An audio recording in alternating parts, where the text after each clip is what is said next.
Hello, I'm Paula Bolton, co-founder of Lesbian Labour. Welcome to our Proud Lesbians series. During Pride Month, I will be interviewing a wide range of lesbians to gather lesbian perspectives and hear about lesbian lives in 2022. My third interviewee is Sami Scott, who is 46. So we've now had 77, 22 and 46. Who said lesbians are all one age? Clearly we're not. So hello, Sami. Thank you for agreeing to do this.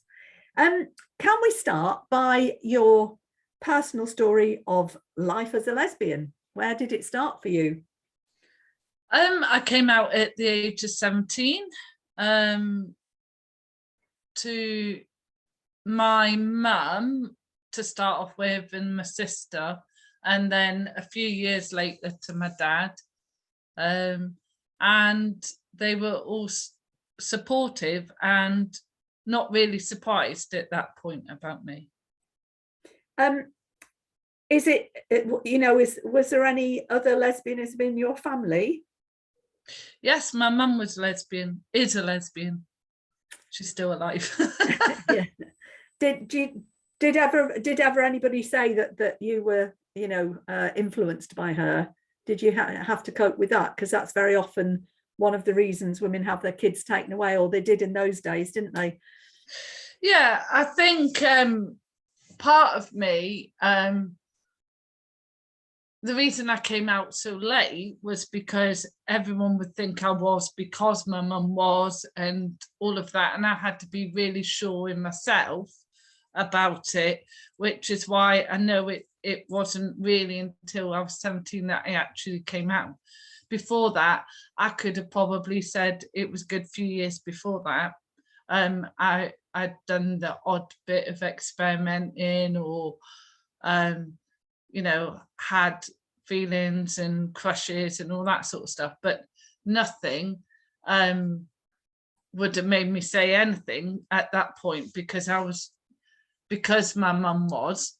It was kind of like, that was like a double reason to not come out at the same time, which I think most people would think it would have been easier to have a mum, so therefore it'd be easier to come out. But actually, I think in my case, it was the opposite, to be fair.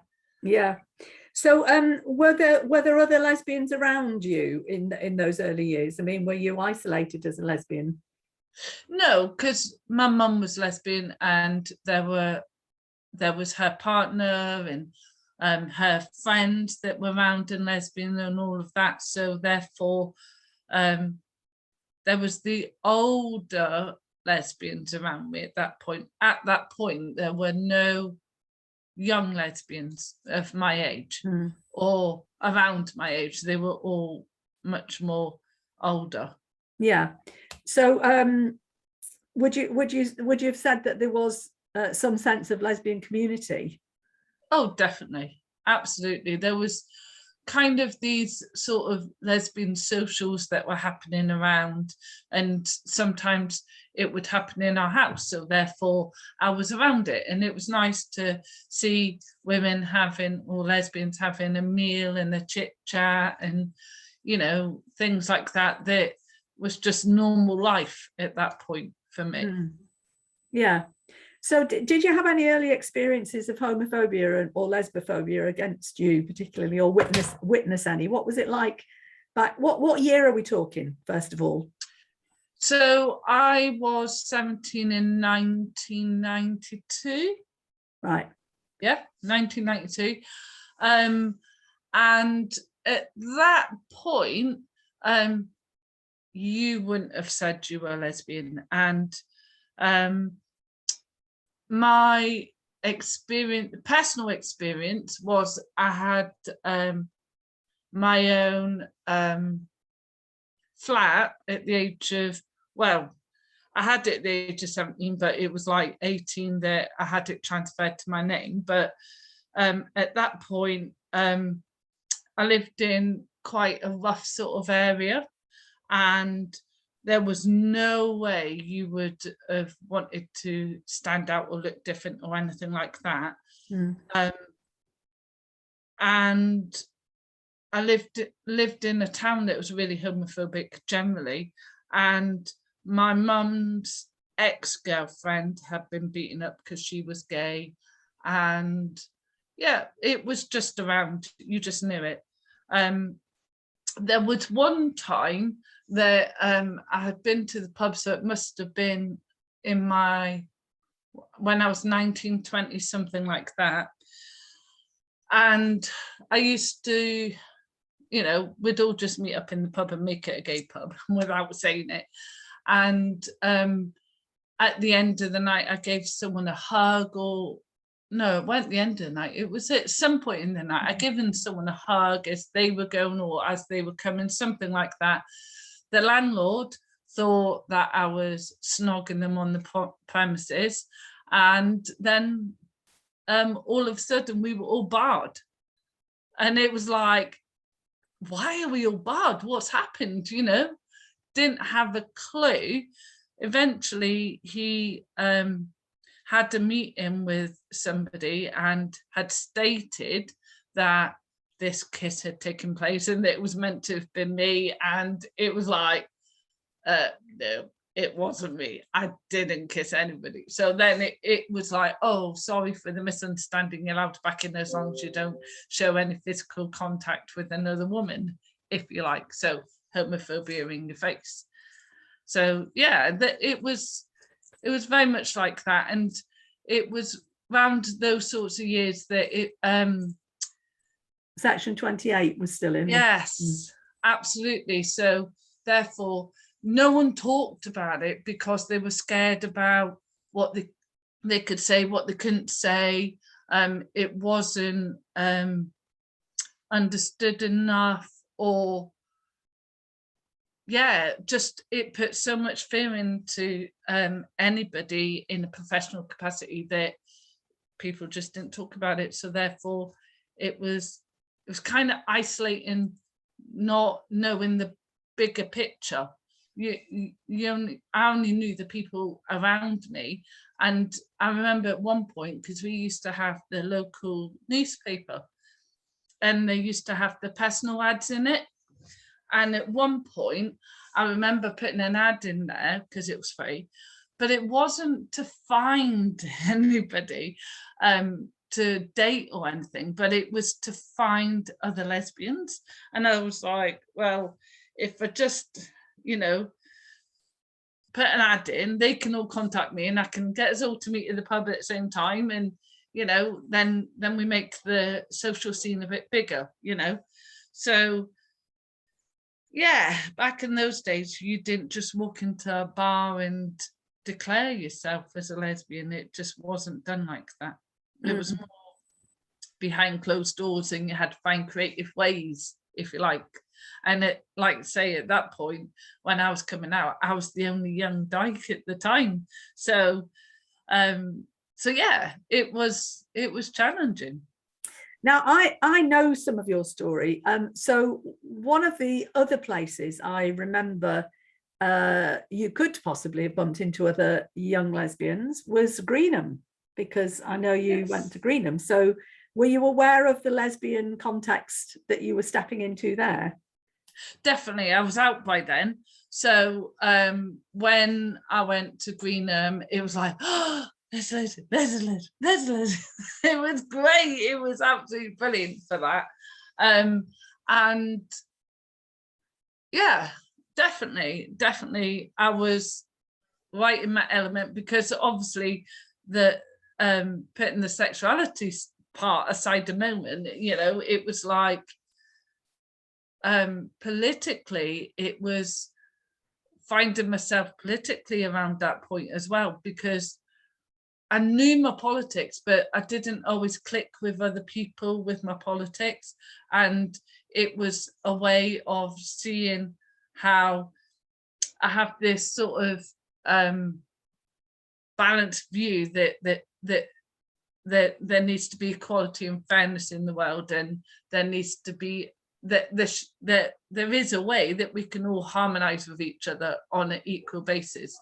And the way Greenham was set up with all the different gates and all the different groupings, if you like, kind of gravitated towards the gate that they felt more comfortable was a way of actually segregating, but not in a horrible dismissive way. It wasn't done like that at all. It was, you know, these women have all come together because they've got all this in common, and it was about joining up in terms of commonalities rather than because of things that people didn't like about each other, you know. So I saw it a positive way forward. So it was good because I felt more comfortable around the naturey lesbian women that were there. So yeah.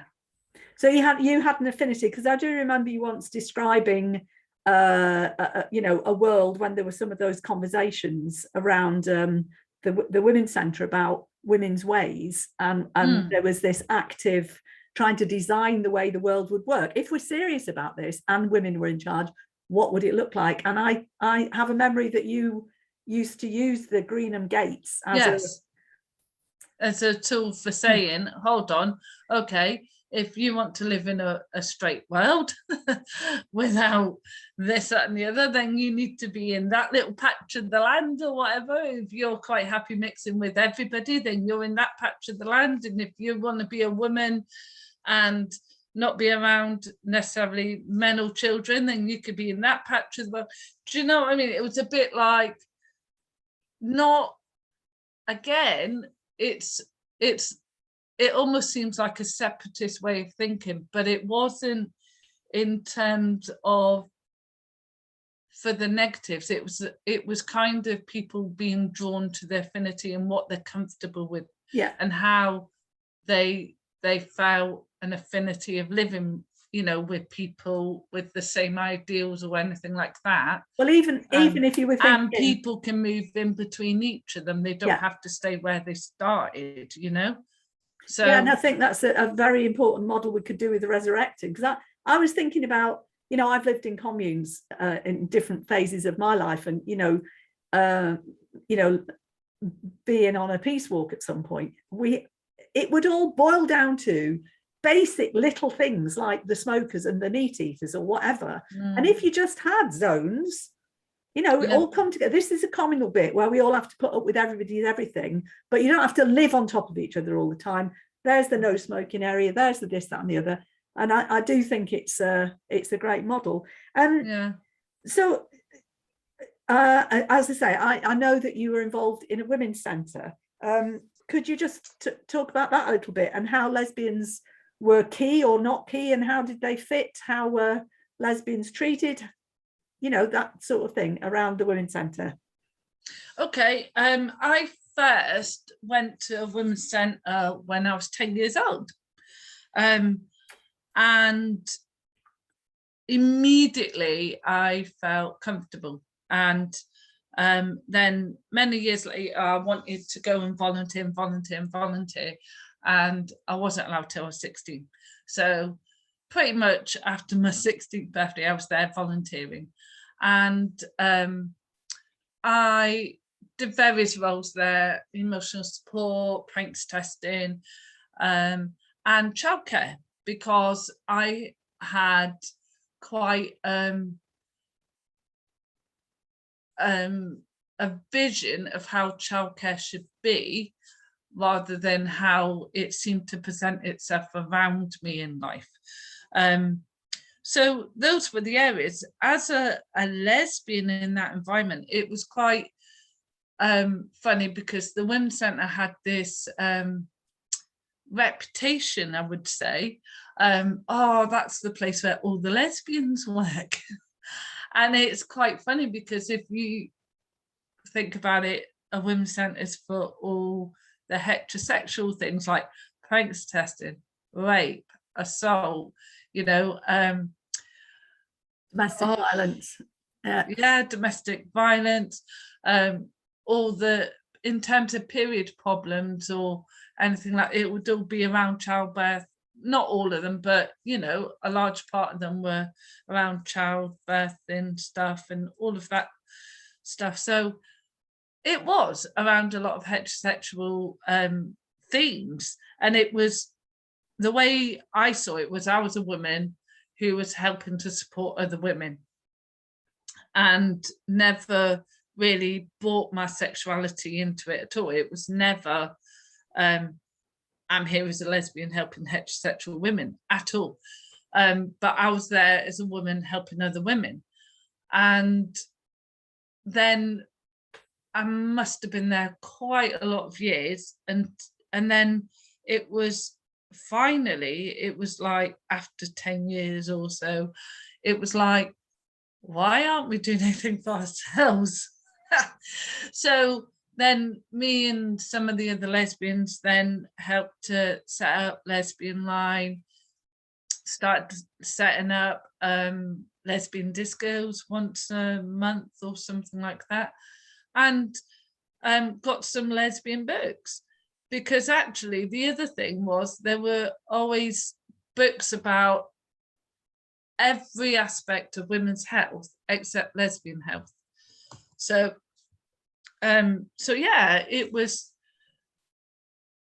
kind of like one day it just dawned on us that actually we're not doing anything for ourselves and we're not doing anything for the lesbian women out there. And you know, there was me as a lesbian putting ads in papers to meet other lesbians, but what if they didn't pick up a paper and answer that ad? Or, you know, what if they were isolated and didn't have older lesbians around them or anything like that? Then how do they know? How, you know, so more times than not, they probably go through a helpline or hear about a disco and go along to it or something like that. So yeah, so it was important, and it was good that it happened.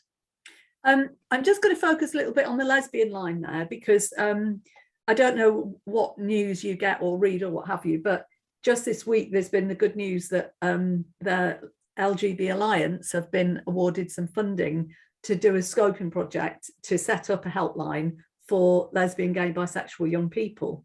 Mm-hmm. And, you know, we were thinking of doing something similar at Lesbian Labour, because we all remembered, you know, all of us involved in Lesbian Labour remember the lesbian lines. Mm-hmm. And I mean, have you got maybe just one anecdote of a time when you were on the phone or maybe somebody else was, where a woman phoned and that was her way through, you know, that it was a vital call that she rang? You got any stories? Oh, there was a few.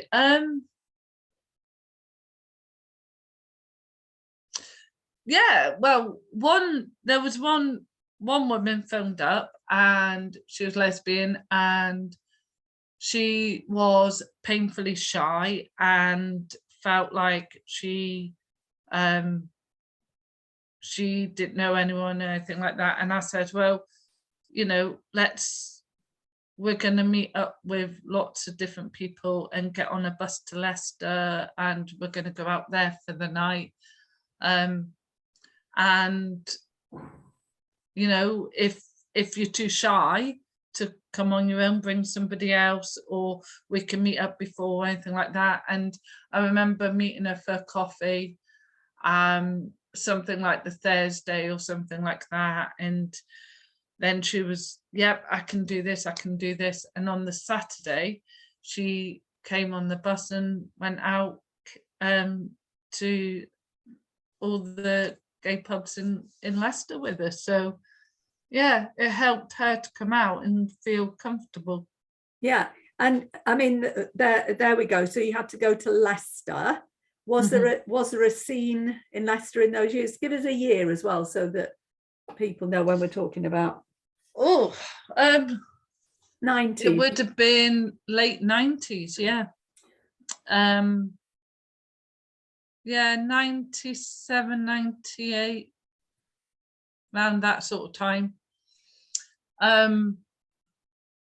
Apart from the lesbian disco that we managed to set up around my hometown, at various times there was something in Kettering or but mostly throughout the years, it's either been Northampton or Leicester have been our local places to get to the scene, if you like.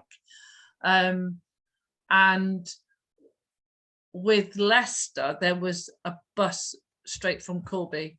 If you went to Northampton, you had to have someone who drove.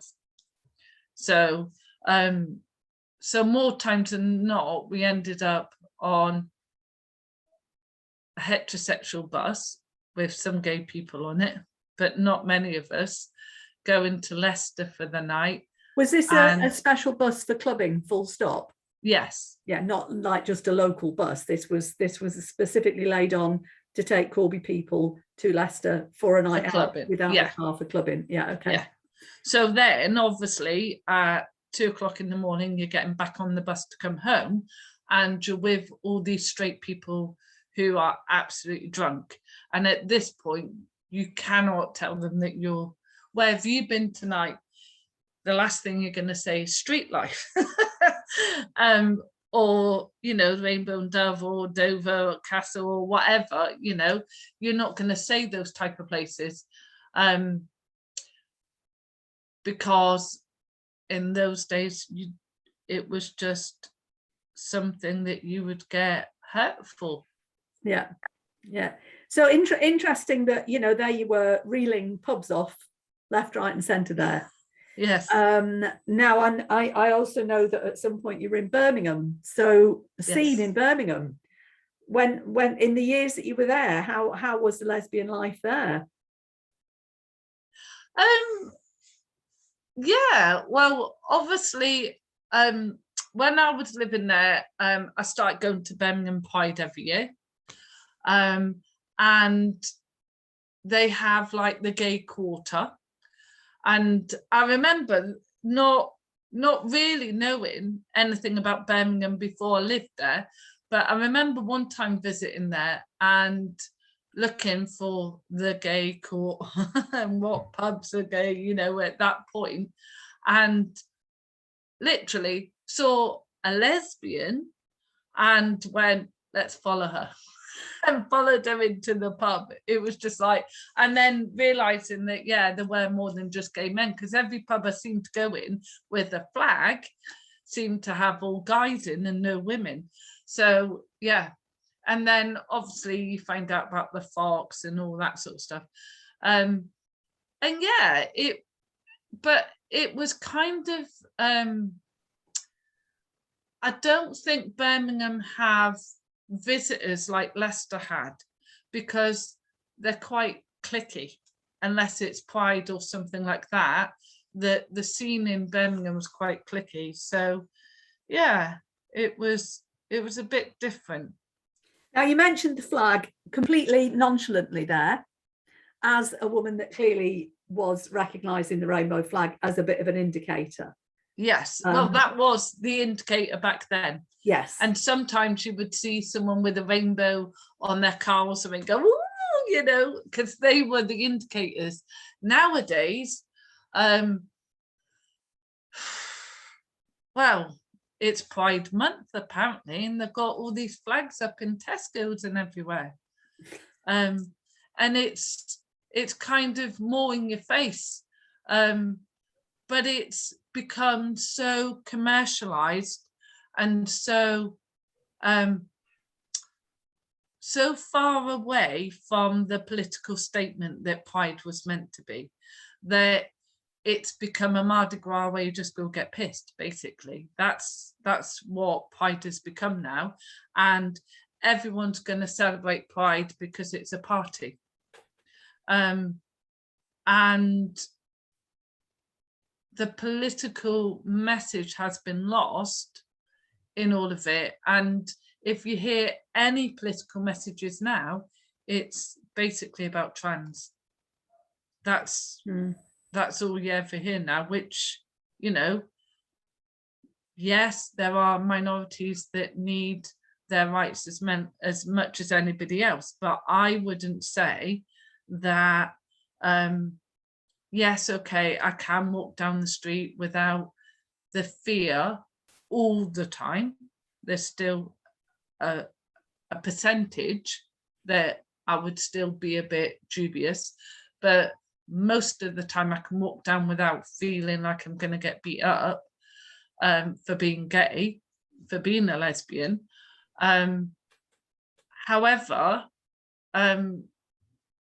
if you say that to, you know, if you're in a pub or something like that and someone knows it, then it becomes a challenge, as in, you know, you get all the straight guys coming to you, or I don't know, girls asking you, how do you know? And, you know, it's kind of like Kerry Perry's version of I kissed a girl and I liked it, but, you know, my boyfriend did it. And it's taken on something else. Or it's around people that have now cottoned on to this non-binary stuff and pansexual and this and that, and all these labels that have come out of the last not that many years. It just seems to be they're firing them out all the time now. And it's like, I'm not sure, even if I've got all my rights yet, let alone other rights that are coming along. And don't get me wrong, I think you shouldn't discriminate against anyone because of who they are at all, regardless whether it's sexuality or whatever. But I think the social construct of gender and sexuality are being so confused and bunged into the same sentence that people are losing sight of what it is that they're trying to say. So, like, you know, for instance, non-binary, I don't class myself as any gender, so therefore I don't sleep with any gender. No, okay, I understand that. But actually, in terms of, you know, biological sex bodies, there is a difference. And, you know, I'm a lesbian and I like women, and I'm okay if you're non-binary, if you're trans, if you're this, you're that. Don't take away my rights. Yeah, that's a very important bit there, that lesbians should have the right to be same-sex attracted, which we are, without having to fight for that right all over again. Yes. So I think that's what I'm hearing you say there. It doesn't stop anybody else being what they are. No. Can I take, because I'm thinking when you said about the biology and sex, I'm very aware that in your working life that you actually do come up against this important issue about young people in their development, puberty, adolescence, teenagers, that whole thing. So could you just quickly sketch what your working life has included and some of the challenges or the things you've had to deal with as a lesbian, or about, in fact, sexuality, sexual orientation?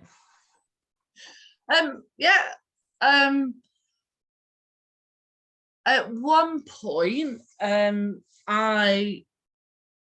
this wasn't about sexuality, but it was about hormone blockers. Can you just tell us what you do for a living first at the moment? Oh, sorry. I work in a primary school at the minute as a learning mentor. And I work with children who have social, emotional, behavioural difficulties or some sort of additional needs. And one of the things I came across in my job was around hormone blockers. And it was for a girl who had SEN issues, and she was starting her periods early. So special educational needs. Yes. Yes. Yeah. And what sort of age? Pardon? How old was she? She was in year 4 at the time. So what's that? 6, 7, 8, 9. 8 to 9-year-old. And it looked like she was coming on her periods, and she had been to doctors, and between mum came into school and was asking saying that the doctor was looking at perhaps giving her hormone blockers, because even though she was that age, was she mature enough emotionally and developmentally to be able to deal with the fact of having periods? And at that point, you know, we all thought that she wasn't. However, having got more information about hormone blockers, it was kind of like, you don't want to go down this route unless you're absolutely 100% sure that this is going to be detrimental to her health. So even though she was kind of on the cusp, we thought, with her, you know, with the hormonal mood swings and all this, we thought she was going to come on and everything like that. The long-term effect it could have had on her by having hormone blockers was too great to go into that decision lightly. And the mum kind of agreed with me in terms of leaving it to the very last minute. Only at that point do you really need to make a decision, not at this point. And that point would have been if she did actually start her periods. And, you know, she didn't till she was a little bit older. And then what the work that I'd done with her around it all meant that she did cope with it, and she did, because she was another year and a half older and therefore a bit more mature, but also the work we did around it meant that she never had to go on hormone blockers. So that was kind of my experience for the hormone blockers. So these are the same drugs, the puberty blockers that are suggested as being prescribed to children that are which is what I was going to say. My next mini encounter was when we had a child, a different child, when she was 10, had told me that she had came out as a bisexual.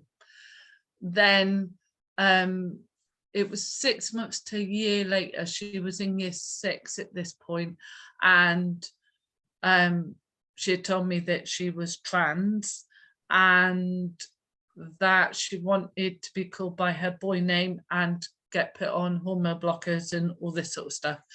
And again, parents come in and were like, what do we do? All this sort of stuff. And I said, well, first off, you need to go, you know, and have a long conversation. Where is this coming from?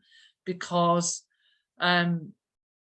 you know, and the conversation I had with the young girl at the time, I said, you know, it was only maximum a year ago, you tell me you're bisexual. Is this still at this moment in time? Is this how you're feeling? And do you want a permanent, well, not permanent, but a life-changing, being medicated on, you know, around something that could change a year further down the line? And I kind of put all of these sorts of ideas and information onto the table for the parents and said, you know, there's all of this, what's the hurry? And I think more times than not, sometimes I think there's too much of a hurry on certain things. And to be fair, I don't know where this girl or trans is on their life now or whatever, but I know that there seems to be generally more of a hurry to get children to be deciding on what they are at an early age and to make it permanent before they're fully developed, and all this sort of this pressure and this rush on things. And I'm like, whoa, let's take a step back. Let's look at, you know, we have boys that go to assembly in princess dresses. Doesn't make them gay. It doesn't make them straight either. It makes them the person that they are now. They're expressing themselves as they are now. And at some point, they will, in the balance of things, they will come out and feel okay, or they won't come out and they'll be straight or whatever, but they will know that it wasn't because people tried to stop them being who they are. Yeah. You know? So do you have to do any of the teaching around like anti-homophobia and bullying stuff? So one of the roles that I have had, I've had to do anti-bullying workshops, and in with the anti-bullying workshops I do a segment on hate crime, and obviously under hate crime becomes any of the characteristics under the Equalities Act of 2010. So under that, I've had to do those workshops. I've done it through discussion based, or whether they've done a bit of drama or something like that. So that's really the only way that I kind of do that bit of it. In terms of primary school, we tend to not go into it too much because of the age, really. But in terms of, knowing that, homophobia is against the law, and, it's a hate crime and things like that, and what the technical terms are, the children know that, sometimes this happens, sometimes these two people love each other and that's okay, and they're allowed to do that, or, and it's very much, they're just people like the rest of us. We're all just, we look after people, we care about people, and we're kind to people. And we don't discriminate against other people. So, and they learn about that in primary school, but what they don't necessarily learn about is the more in-depth stuff that they do at secondary school. Yeah. So my experience of that has been that in one school in Corby, they had mermaids in, and through discussion with my best friend's two daughters, the amount of labelled other people that are in their year group or their form group is like, heterosexuality is the minority. Everyone is something else, and I'm like, and even down to one of them thinks, because it's not quite got over it yet, but thinks that she's trans, and over time, but she still, when we're having a discussion, she still calls herself lesbian, but she's 13 now, and I'm like, okay, that's fine, yeah, you're who you are, that's fine. And then she said at some point that she was trans, and I was like, okay, that's fine, whoever you are is whoever you are.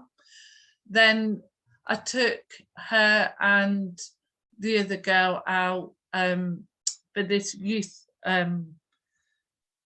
show thing that we went to at the local theatre, and afterwards she had a great time and everything like that, but afterwards she'd said about what clothes she was wearing, and I was like, what do you mean what clothes you're wearing? Well, I'm wearing boys' clothes. And I was like, no, I see you wearing a checked shirt and etc. And she was like, but the boys. And I was like, loads of lesbians wear that clothing.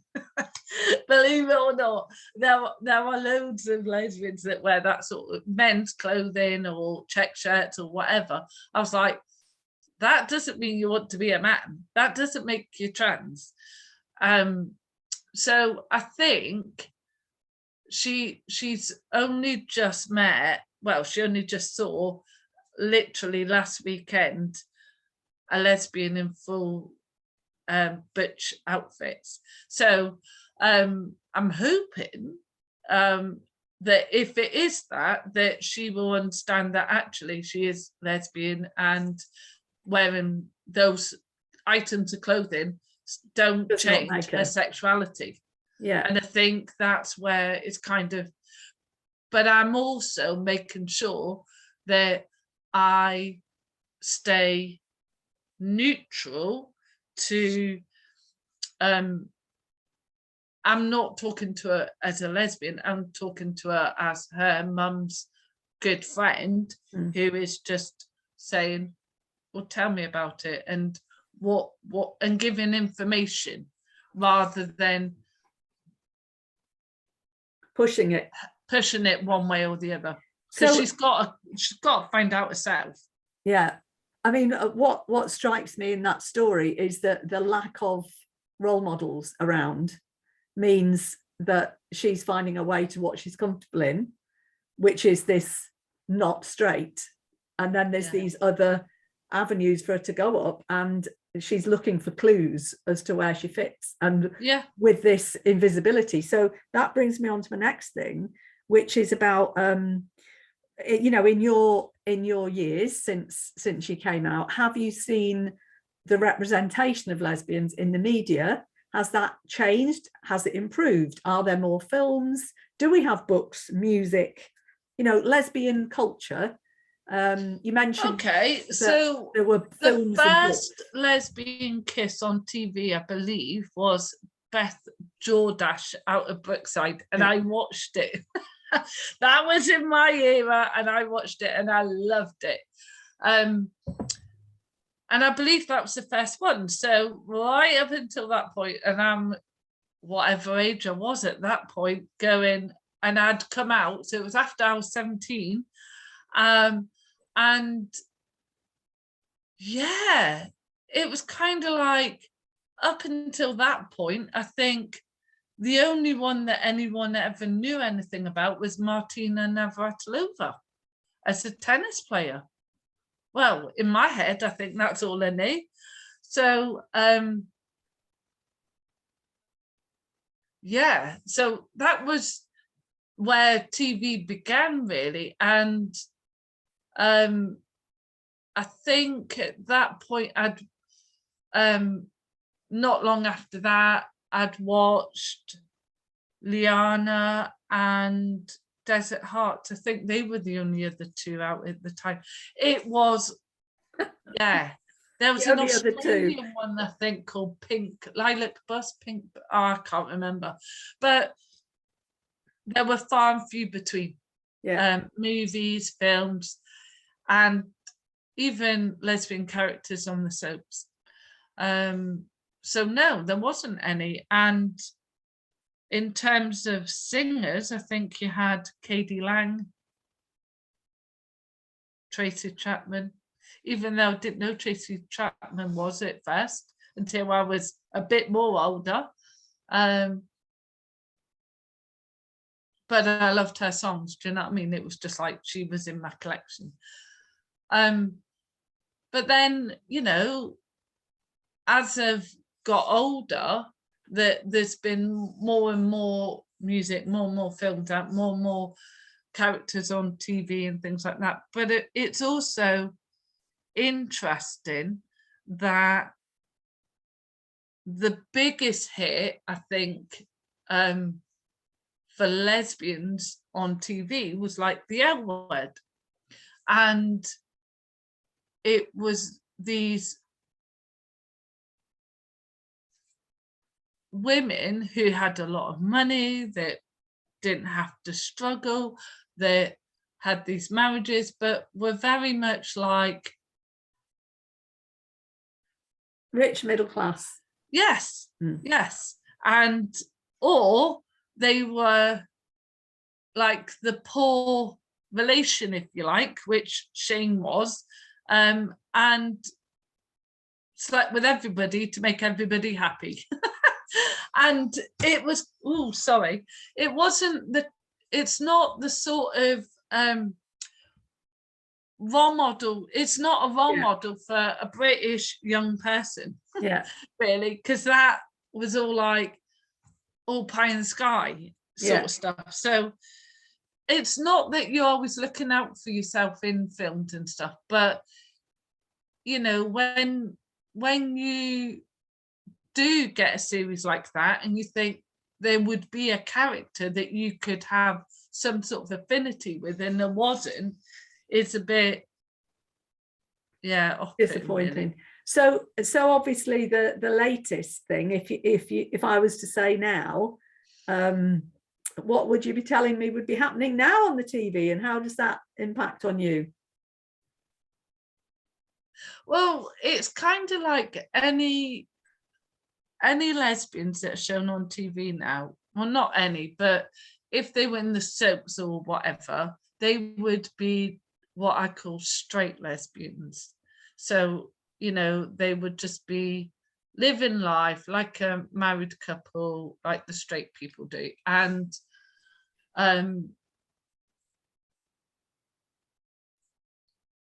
that isn't my version of lesbianism either, you know. So do you recognize yourself in Gentleman Jack at all? Because that's a historic take Tory. I didn't like that episode. It's like, no, shame about our politics. But then, you know, yes, as a political lesbian, yes, and getting things done, and you know, just I think it's brilliant, but it's interesting because I find the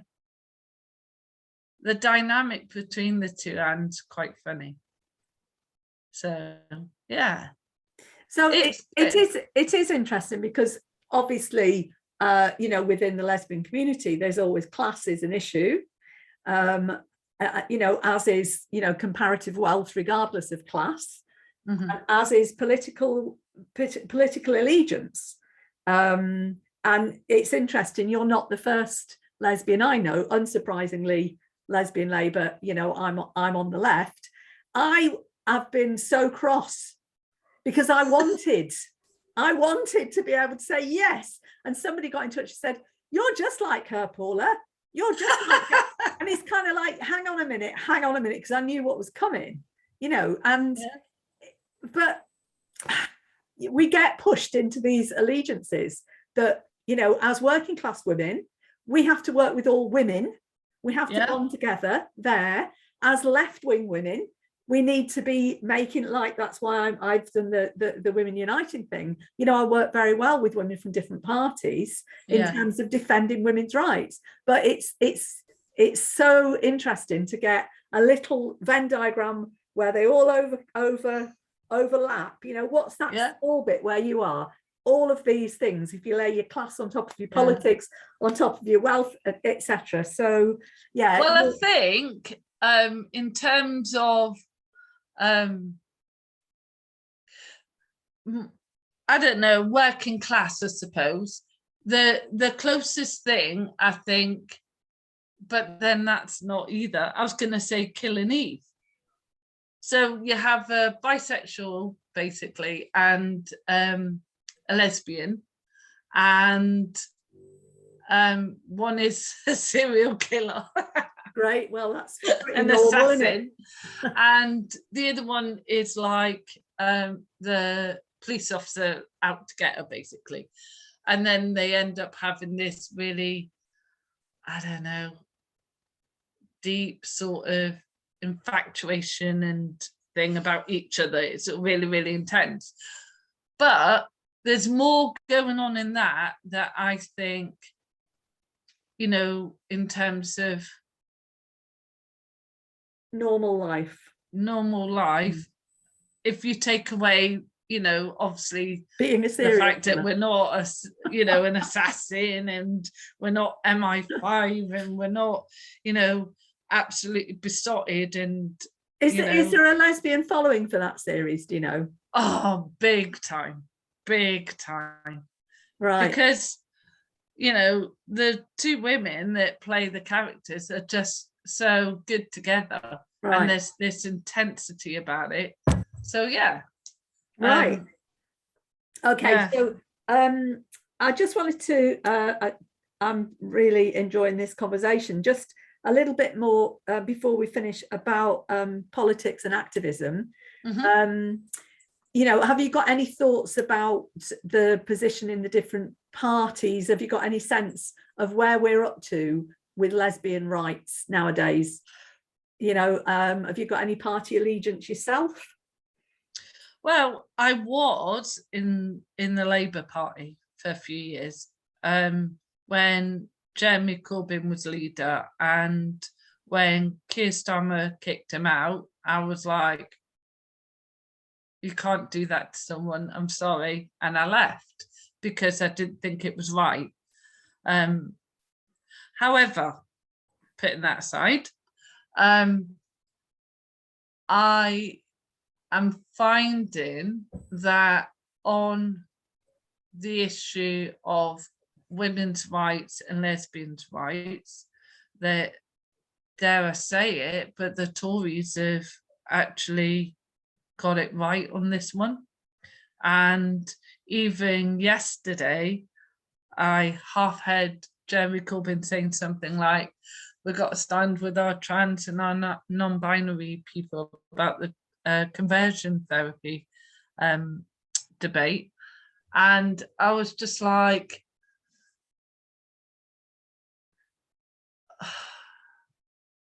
I wish you could see the bigger picture in it, because they're so quick.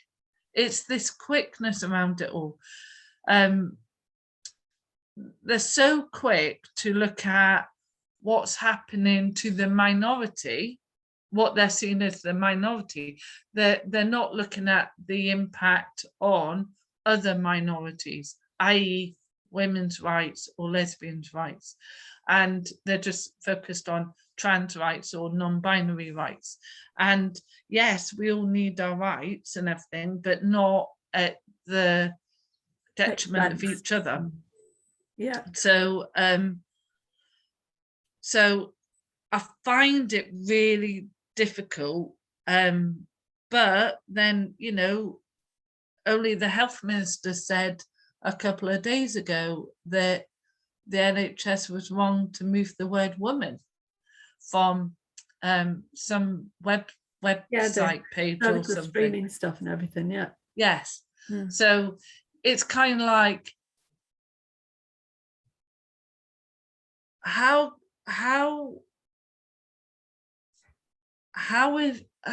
it gone so back to front? I don't understand. I don't understand. Yeah. Without thinking that they're focused on one minority rather than a bunch. And like I say, I am not a Tory supporter at all, but on this occasion, it's only Tory MPs that I've heard saying things that I believe.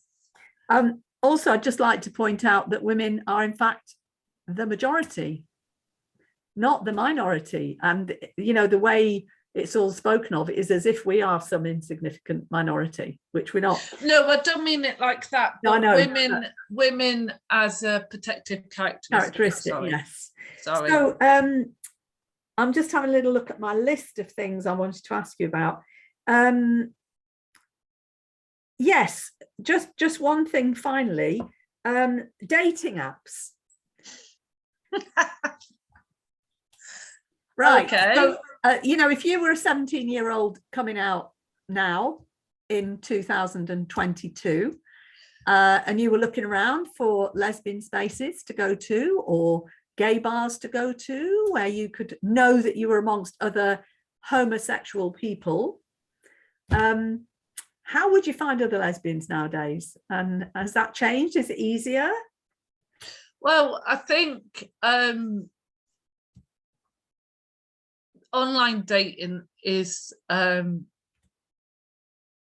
something that lots of lesbians would probably do, because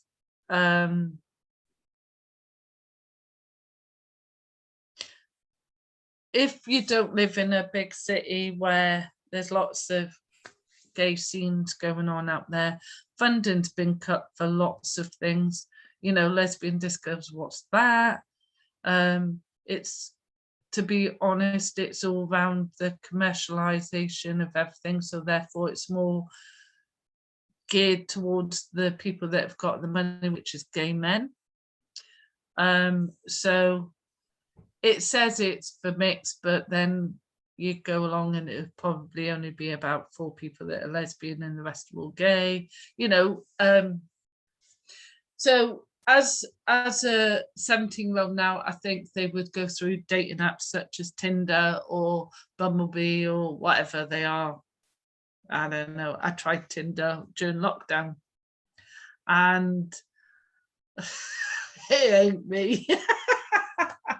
Yes, no, yes, no, yes, no. Yeah. Well, it made me understand straight away that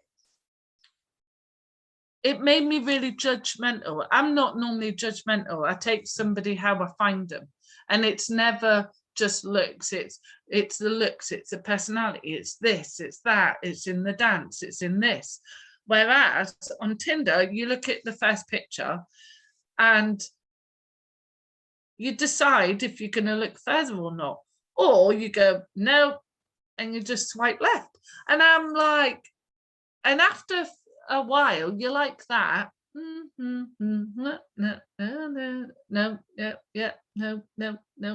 yeah. And before you know it, you have judged someone. Not even a nanosecond. You're just going. Yeah. And I just thought, how judgmental. And then after that, you then message each other, and then it's kind of like, how are you? Fine, how are you? And before you know it, actually, everyone seems to think that with a hop, skip, a jump, you're going to be all flirty and sexy talking and all of this lot, and that's not your way. You want to have something, do you know what I mean? And then it's like, no, it wasn't for me. Well, there you go. So life has changed from the 17-year-old you were, coming out into a pre-existing but hidden community with, and I often think this myself actually, we knew, back in the day, we knew homophobia, lesbophobia was real. We knew you had to be careful. You developed a spider sense. You knew where each other were, and it was all underground. And I'm beginning to feel it's going that way again, actually, because, you know, being able to say I'm a lesbian, which means a same-sex attracted adult human female, is becoming one of those things that you're not even allowed to say. So, yeah, well, thank you very much, Sami. Was there anything else you would like to share, or is that a good place to? That's a good place. I can't think of anything else. To wrap up. Yeah, I was thinking as a measure, I believe you were part of a thing called Visibility 2000. So that's 22 years ago, having a campaign so that as we went into the millennium, it would be okay to be there with your same-sex partner. And in lots of ways, yes, and in lots of ways, no. Yeah. I think when you've got a government that are trying to put through a Bill of Rights that's even stopping any protesting happening, and here's me talking about Pride has lost all its politicalness about it, and it was a protest to start off with, and it's now a party. And before not too long, if Patel gets away, we're not going to even be able to protest about workers' rights. So let alone lesbian rights that are a proportion of the population. Yeah. Again, so in the bigger context, it's getting worse. Yes. Yeah. Well, thank you very much, Sami. That's been a very interesting conversation, and I'm very grateful to you for doing that. You're welcome. All right. Okay, Bye. bye.